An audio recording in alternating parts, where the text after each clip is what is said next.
அலைக்கும் வரஹமத்துல்லாஹி வபரகாத்துஹு. காலிலே விலங்கிடப்பட்டு அடிமையாக இருந்தவர் கல்வியின் பொருட்டால் உயர் ஞானத்தை அடைந்து விடுதலை அடைந்த இக்ரிமா ரலியல்லாஹு அவர்களை பற்றித்தான் இங்கு பார்க்க போகிறோம். ஹல்ரத் அப்துல்லாஹ் இப்னு அப்பாஸ் ரலியல்லாஹுவின் அடிமையாக இருந்தவர் தான் இக்ரிமா ரலியல்லாஹு அன்ஹு அவர்கள்.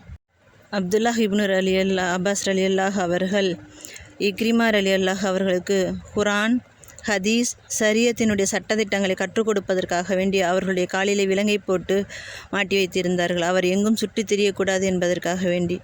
அப்படி விலங்கிடப்பட்ட நிலையில்தான் அவர்களுக்கு அனைத்தையும் கற்றுக் கொடுத்தார்கள் என்று இக்ரிமா ரலியல்லாஹு அவர்கள் அறிவித்திருக்கிறார்கள் நூல் புகாரியிலே.